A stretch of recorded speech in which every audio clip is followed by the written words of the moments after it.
Next on deck with Tim Black.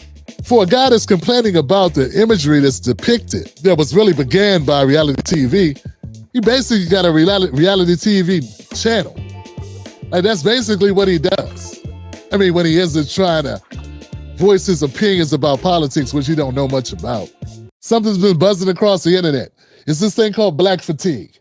Guys, they done doubled and tripled down. So here we go again. Let's go ahead and address it. But this time, let's address the whole damn thing. Not just Anton Daniels, but also Jason Whitlock.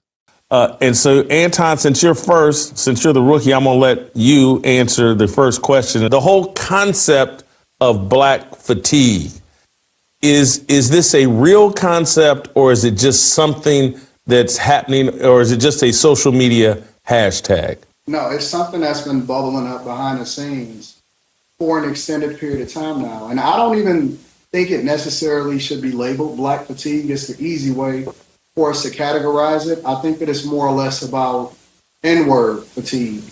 And I don't know, I'm not going to go as incendiary as I would usually go on my own platform. Tim Black's BS detector. Tim Black's BS detector. Tim Black's BS detector. Yeah, because you love going on your platform and you love throwing that term around and talking down to black Americans because you're from somewhere else. You're not even a black American, right? Your family's from the islands, right? So it's easy to talk down about a group of people that you don't even belong to. It's really played out, this whole thing, where they used the Chris Rock joke. Remember the Chris Rock joke from back in, I think, the late 80s, Bigger and Blacker, I think it was, where he said, it's black people, and then, yeah, they've been using that. So I guess Anton Daniels stumbled upon this, and you think this is a highbrow moment. But people have been having this conversation since Booker T and back in the day. What you're really talking about is class, and until black Americans no longer only have about 10% of the wealth of white Americans, what are we really talking about? Look, the white median wealth is $220,000 higher than black median wealth. That's an inequality that you can't just move past. You shouldn't just act like it doesn't matter. No, that matters a whole lot. That's going to matter in your schooling. That's going to matter the food you consume. That's going to matter how you educate, how you're culturally exposed. Money is not just to go buy Louboutins. It's not just to go buy a convertible and pose in front of it. Whether you earn it or get it because your dad died at work, Anton Daniels. However you got the money. But it's not just for that. It's all the enrichment that having money can bring to you if you choose to do it that way. But I think that it's N-word fatigue because all cultures don't necessarily deal with everybody within their culture and then categorize or become responsible for everything within a culture. Tim Black's BS detector. Tim Black's BS detector. Tim Black's BS detector. Every group has outcasts. Society doesn't blame all Irish Americans for Boston Southie, caricatures. People talk about it all the time. No, comedian Bill Burr talks about, because he's from Boston, people think he's from the Southie. And he has to correct him. No, I'm not from the Southie. I'm just from Boston. I'm from a suburb of Boston. So people get this type of thing, but no one goes up to every Irish person and do that. But what Anton Daniels and many the other people on this panel forget is that we don't control how we're represented. We don't control. That's the big takeaway. We're not controlling. We're not choosing to be represented by anybody. The media chooses who represents us. I didn't choose for Don Lemon to have a show on CNN. No one in the black community chose Don Lemon. No one in the black community chose Jason Whitlock either. We're talking about people that prevalent in white media. We didn't choose them, nor did we choose what they choose to show us. Maybe it's being put in front of me, not because it's the dominant of what we see or what exists, but the dominant of what they want to be seen. And if you know a little history, you'll know America loves showing black people in a negative connotation, a negative light to make money. It was a whole period of blaxploitation films. Right? When you look at Asian culture, or you travel overseas, or you go to Japan, or you go to some of these other places, there are entire cities that are designated for the outcasts or for the people that can't participate in society, and for them to hold themselves accountable and to truly be able to do things that is conducive for the group as a whole. That right there was a bunch of words salad that didn't mean anything. What's he talking about? China. What does that got to do? Now, let's talk about the issue at hand. Jesus Christ. I don't think he even understood what he said. He just got lost in the weeds, just saying stuff, making it seem like it makes sense. That didn't make sense, fam. No one in China, I don't know what China does or doesn't do. It's a frivolous comment. Keep going. We are one of the very few cultures, especially here in the United States of America, where we find ourselves somehow, some way having to patronize Black businesses that's not necessarily anybody that we would rock with. Tim Black's BS detector. Tim Black's BS detector. Tim Black's BS detector. Anton Daniels, man, what is this guy even talking about? We find ourselves having to patronize businesses that we wouldn't necessarily rock with. That's verbatim. What does that statement even mean? I don't know about you folks, but I don't patronize anybody I don't want to rock with. I don't even know what rock with means when it comes to me spending my damn money. I patronize who I want to patronize. I don't find myself having to patronize anybody. Are you saying we are browbeaten as Black people that we got to go spend money? If that was the case, man, if Black people had to go spend money with Black people would have more money. What's this guy even talking about? Does he even know anything? Nah, man, Black businesses are underfunded. They're underfunded because it's harder to get loans. It's harder to get loans because we don't have the security, the equity, or the resources.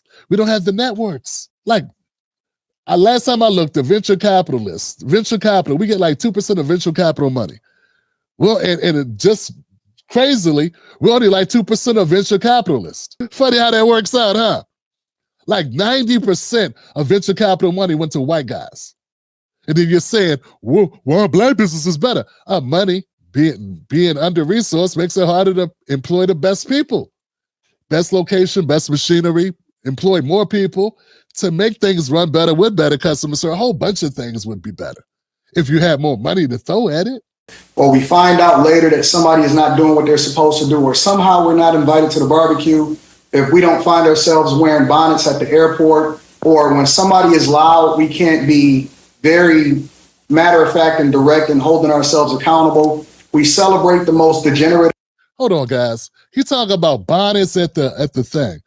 How about white people without shoes at the mall or at the like you know what I'm saying? Like that used to be a thing. I remember there used to be a sign in the 7-Eleven. You got to wear shoes. You know that sign wasn't for Black people. But I know you wouldn't talk about that in tone because you want to go on Fox News for more with your girl, Laura Ingraham.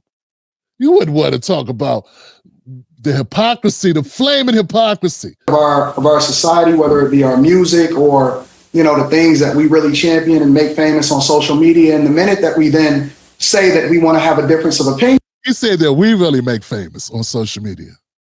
Nah, man, for something to be made famous on social media, it also requires a push-pull. Those in the business know that for something to really go viral, people that like it and don't like it have to comment on it. In fact, the people that don't like it actually boost it more than the people that like it. So just because something goes big on social media doesn't mean it's because Black people made it go big. We're only 13%, of the population. Are you sure it's Black people making it go? Or is it white people making it go? And do you really care? And would you be honest if you did find out? All right, Johnson. In which diversity, equity, and inclusion is something that we champion within the Black community, even though it doesn't really benefit Black people as a whole, but it has benefited white women more than anybody else. Diversity of thought is only... God, here we go, Johnson. Tim Black's BS detector. Tim Black's BS detector. Tim Black's BS detector.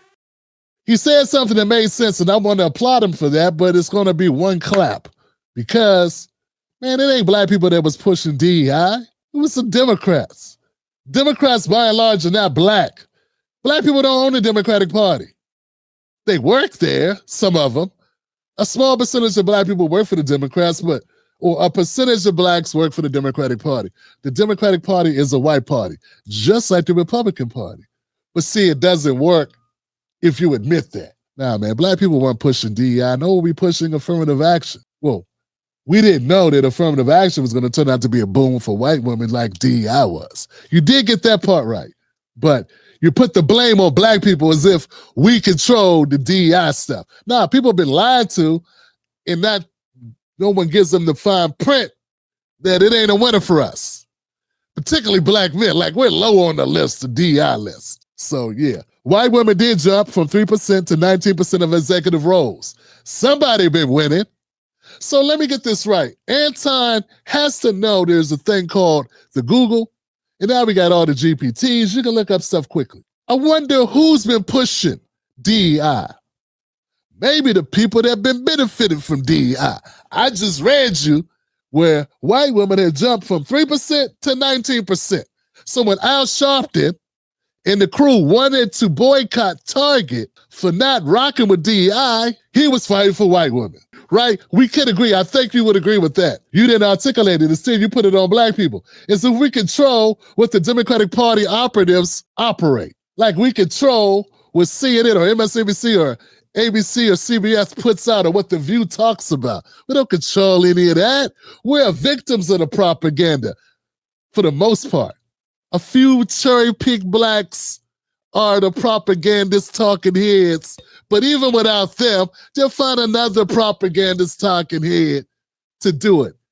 They'll be boring like Jen Psaki or Dana, whatever her name is, but they'll still keep going. He just got to find a way to make it black, to blame blacks for it. We don't want white people to know what's going on. So there's this, not necessarily defending it. I know it comes across that way, but don't tell anybody it exists. Let's not pretend like this is real. Shh, let's keep it quiet because there's this idea that it'll make all of us look bad. We should talk about how it got that way and what are the solutions for it. So that we start talking about how we're going to resolve the problem instead of just pointing at the problem going, hey, these people. See, I notice that when it comes, it's different with the conservatives. When they look at a problem that's with white folks, they blame the system. When they look at a problem with black folks, they blame the people. With white folks, it's the system. With black folks, it's the people. And it's not a rocket scientist. You don't need to be Mark Lamont Hill to know why and where that derived from. Maybe you don't get it. Maybe you think it's the black people that control America and have created these systems, even though we don't run any of the systems. But for the rest of us that understand this, we know. I'm not saying you have no responsibility, you do. We should all try to do the best we can. We should all work hard. We should all try to work smart. We should all try to be the best people we could be and do the most we can do with what we have. Everyone has that obligation. Nobody should just phone it in. But come on. We can't give ourselves the loan. It's time to get back to shaming them. It's time to shame those, for me, in the grocery store, in their bonnets, in their pajama pants, in their being loud, in their not carrying themselves with dignity and class the way I'm used to my grandparents and great-grandparents carrying themselves. Oh, BS detector. Tim Black's BS detector. Tim Black's BS detector. Tim Black's BS detector. I remember looking at old footage back in the day that she's remarking of, where she is nostalgically going down memory lane of how black people used to be. I remember when black people used to wear suits and they wore the top hat and the woman wore the dress and it was down to the ankles and this and that and oh, we looked so regal. Yeah, and they still sick the dogs on our asses. Yeah, because it wasn't about what we wore, sister. That cosmetic stuff that you worried about ain't got nothing to do with really what's going on in this country. You want the appearance of doing well. Hey, folks, a lot of black Americans are not doing well. Sorry, that's the reality, economically. But as you are well aware that when we do that, we're told we're coons, we're Uncle Toms, we have sold out. Yeah, you haven't sold out. Yeah, you have sold out, but you're also goofy. Look, man, public shaming will not close the racial wealth gap. And if you don't understand that, it takes money. Talking about the moolah, y'all, now. Like, if you don't get that, we've had songs about it for a century, and you're still walking around thinking it has something to do with what color tie you wore, or somebody had starch in their shirt. Policing clothing won't shrink wealth gaps, rebuild schools, or close health deserts. It just sells outrage clicks, which is why I think y'all did this panel. Either that or you're completely morons. So which one is it? Are you guys just looking to get paid, or are you dumb enough to think this is helpful? Black communities do self-police. Churches run re-entry programs. Violence interrupters. But pundits brand that soft on crime, proving the concern is aesthetics, not solutions. Like, we understand that white people have white trash. The thing is, though, they don't go around authenticating themselves according to the white trash. And that's what we do as Black people. Tim Black's BS detector. Tim Black's BS detector. Tim Black's BS detector. Black businesses grew 57% between 2017 to 2022. Tim Black out. You hear what I said? Black-owned businesses grew 57% between 2017 and 2022. And that damn pandemic gave us a hit. That did hurt us. That set us back. We're starting new businesses. Now, because you got more TikTok videos, because you were on X and somebody Black was fighting. Oh no! That's what this whole thing is about, what they saw on X. If you don't have a certain amount of hood or degeneracy, or if you don't celebrate it in some way, they'll say you're not real. You're not keeping it real. You're not authentic. No, if you don't understand what's going on in the hood, you'll seem not real. You don't have to be negative. You don't have to be an ass. You don't have to shoot people to know people can get shot. Like, it's that way in anything. If you were in the military and if you didn't know what it was like to be in gunfire, like, you wouldn't have to be in gunfire, but if you're going to talk about the hood, you should know something about it. White people don't want you coming and talking about their country clubs and you never been. They don't want you associating with the country club if you don't understand the culture of it and what moves about. It's not a celebration. It shouldn't be a celebration. I think most of this is you guys listen to some hip-hop videos or songs and then going on X and feeling a certain kind of way because you feel you don't fit in. I got a feeling, sister, and I don't mean no harm. I got a feeling you've had this problem your entire life. I got a feeling you was never rocked with like that. You know, take a turn from Anton Daniels. I'm just guessing. It just seems that way. Yeah, man. And now you got a way to stick it to them people that never rock with you. But guess what? I don't know who those people are. Whoever those people were that rejected you, who told you you weren't good enough or you weren't Black enough or hood enough or whatever. That was a way for poor people to find pride in something that was pretty much depressing. You're not a real Black person. And I think that's where the problem is because they actually try to use that to legitimize the rest of Black people. And that's really silly.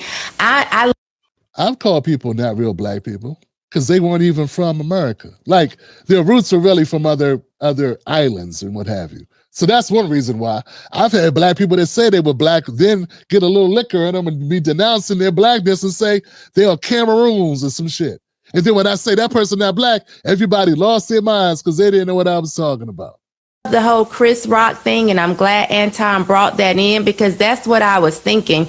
There are Black people and then there are N-words, and what social media has done. What are you? Yeah, what are you? I got a feeling I know where you would put yourself. And when people start talking like that, that's when I say they are not Black, because you are classifying a certain group of Black people that don't have money a certain way. And I think that's what you're really talking about. It's just brought the N-words to the forefront that everybody can see it. And now we have to stop lying and pretending like it's not a thing, because it is a thing. And it's no longer, shh, don't tell anybody what's in our home. Everybody can see it. Yeah. Cause. Can you? You're talking about, you still talking, everybody can see what, you're talking about social media. You're talking about reality TV. Before there was social media, guys, there was reality TV. Big deal. You know, reality TV was never real, it was scripted. And I don't know if you noticed in that, but a lot of stuff you see on the internet, like World Star Hip Hop, somewhat scripted too. And there are a lot of people in the country. America's a really big place, guys. America's huge. And whatever story you want, you can find it on any given Sunday. America's so big, you can't even wrap your head around it. There's everything good and everything bad all going on at the same time. I graduated from Harvard, 12 graduate of professional school, closed out the Black graduation program. I guess because they're dancing and having a good time, these graduates, that's a negative thing. You probably would feel insulted that Black people are enjoying themselves after earning their degrees. For the breakdown presented by The General Insurance, I have E.J. Reed, Morgan DeBon, and Ryan Wilson, three incredible entrepreneurs that I've absolutely over. Black Entrepreneurs Day. We have the largest digital media company for Black and Gen Z and millennials. Thank you, EJ, Morgan, Ryan. Yeah, something to be proud of. I don't know what you'd be proud of, though. I mean, Jason does work at the Blaze, which is a white-owned company. He could go work for that black company. Why won't he? Can't afford to pay him? A Bachelor of Arts in Disciplinary Studies field, Political Economy, Legal Studies, and African American Studies. He said, disbursement and allocation, reparations for African Americans, and opportunity. Yeah, man, I think part of the problem is this type of stuff doesn't get highlighted enough. It's not going to be, I'm sorry, folks. I'm sorry. If you go to social media and you're hoping to see positive imagery of black folks, and that's how you're going to judge the rest of the country, that's how you're going to judge all black folks off what you see on your timeline. Really, Johnson? I mean, that's kind of goofy. What other entity, what other medium shows you positive black shit? Hey, look, guys, honestly, what other medium shows you positive anything? Like, really? Everything's a fight.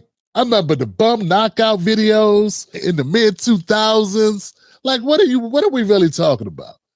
We got some grown-ass people. These are grown-ass people. Okay. Yes, sir. So these are grown-ass people complaining about their timelines. We got 50-something-year-old men in late 40s or mid-40s. I don't know where Anton is. This woman is over 40, maybe. They're basically complaining about their TikTok timeline not being positive enough. Shut up. Shut up and stop. Go, know what? Make your next, search 20 positive black things in your timeline. Only click those 20 positive things that you look up. Then guess what'll happen? Your timeline will begin to show you nothing but positive black shit. But no, you, Jason, you, Anton, are looking for content to make your rage bait clicks, and you seek out degeneracy so you can cover it. first of all, I think that the root cause is a destruction of our homes and a destruction of our families. When you couple that with feminism and the fact that we've even championed, and I'm gonna just be very, very frank, when we've put women at the forefront of who we are, which me, I'm scripturally based, I don't even believe women belong on the pulpit. Yeah, mass incarceration had a lot to do with it. So a lot of things happened at one time. I'm not saying the feminist movement helped families, because I don't think it did. But what I'm saying, all of it is not black women. All of it is not black women destroying the black family. People put, and who are these people? Real talk. Who are these people that put black women in front of homes? Like, historically, man. Like, who did that? Oh, do you think that was us who did that? You think we did that? Man, we don't control the media because we don't control how the media is made and what's portrayed in the media. You know, I remember famously Esther Rowe from Good Times. Her and James had to fight. She had to fight to have a husband on that show because they wanted to put out her as a single mom. She's like, I'm not going to do this job unless I got a husband. Now, what if they would have decided not to listen to Esther Rowe and they put it out anyway without her? You know what? Then it would never been James because we couldn't get it on. That we couldn't be able to get our own show on TV. We would have saw another mod or whatever. There'd have been another single mom show. Like the one with Nell Carter, right? Did Nell have family? No, she was a maid. So I'm just saying, like, we don't control the imagery that you complain about. CDC shows non-resident black fathers are more involved in daily caregiving than white counterparts. I don't believe that, I hate when I hear people say that we need a partner instead of saying that I want a husband or I want a wife. When we've spent so much time pedestalizing, catering to, and trying to champion to a group of women that will sit there and throw in front of your face that they are the most educated, when in reality, they're the most enrolled and the most in debt. Yeah, he spent a lot of time on his channel arguing about black women and men and black, and there's arguments and fights. And it's just goofy. It's just rage bait. For a guy that's complaining about the imagery that's depicted that was really began by reality TV, he basically got a reality TV channel. Like, that's basically what he does. I mean, when he isn't trying to voice his opinions about politics, which he don't know much about. And they're the most affected by what we see happening on May 6th, with them now getting garnished and their wages are being removed as a result of them being the most educated in curriculums that we don't even need in society. The minute that we started following them to the polls. So you got talking points, man. Hey, look, man, there are many negative things we can cite about degrees. You know, and I will, you know, it's true that people go in debt. That's true. But the average black woman with a BS degree makes $20,000 more than a black woman with a high school diploma. Now, we're still only making like 67 cents to the white dollar. That could be a fight you were in on. You could care about that fight. But damn it, if you cared about that fight, and some of the whites that watch you might not watch you. And I'm sure Laura Ingram, your friend, might have decided to bring you up for segments. 92%, and we started acquiescing over to them and started telling them that they're the queens of the earth instead of holding them accountable for following white women. You're trying to be the anti-Dr. Umar. Nothing that you're talking about has anything to do with the effect of actual people's lives.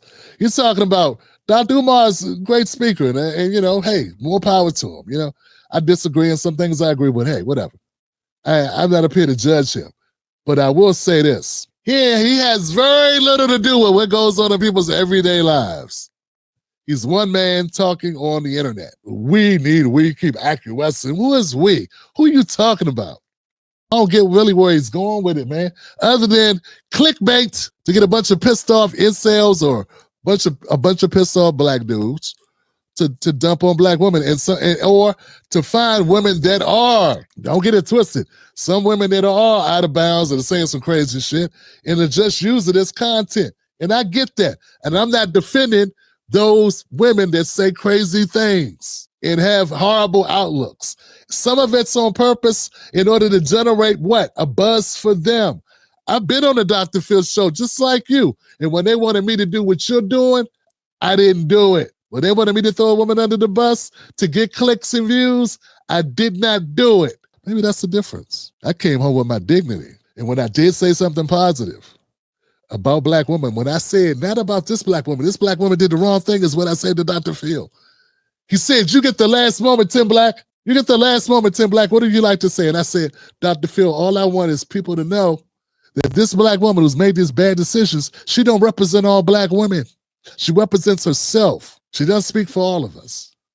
And he looked me right in the eye, and everyone's there. This is live on the set. He said, okay, you'll have the last word. And when they put that sucker out, they took out my comment, because that's how Dr. Phil rolls. Now, I don't know exactly what you went on Dr. Phil to say. Only you know that when you had your Dr. Phil moment, Anton Daniels, if you stood up for black people or if you threw black people under the bus, and only you know that moment, if you did stand up for them, if it exists or not, I know it exists for me, and I can say it loud and clear and threat a lawsuit. Can you? Black fatigue is a black grift. It's also a white grift. Ain't nothing new under the sun. White people been complaining about black people saying, if only black people would do this. If only black people would do that. I mean, this has been going on for hundreds of years, man. They used to say when they used to beat black people to death. Yeah, white women used to beat their black slaves and their slave children, the slaves and the children of the slaves to death, trying to correct them. And they used to say, they even came up with a law, if I'm not mistaken. They came up with a law that made it not illegal to kill your slaves, nothing. Because white women just kept killing them. And they would always say the same thing. It's, oh, if only she would have moved when I said move. If only they would listen more. If only they wouldn't do this. And it continues to this day. That's the go-to. Oh, if only black people didn't do this, didn't do that. Yeah, it's just, you guys are not trying to solve the problem. You're just trying to benefit off of it. And that's a pathetic thing to do. It still continues. And you're the culprits. That's what's happened with social media. Social media and independent media has given the ball to any Tom, Dick, and Henry, or any Anton, Jason, and pissed off black sister who I don't know, to now get a platform to do the same thing the whites used to do 20 years ago. Perfect. You made it to the end of the video. I appreciate you. Now, Google thinks this next video is going to be perfect for you. It's right up your alley. So click the next video, watch that with me, and let's keep this politics going. You're built for this.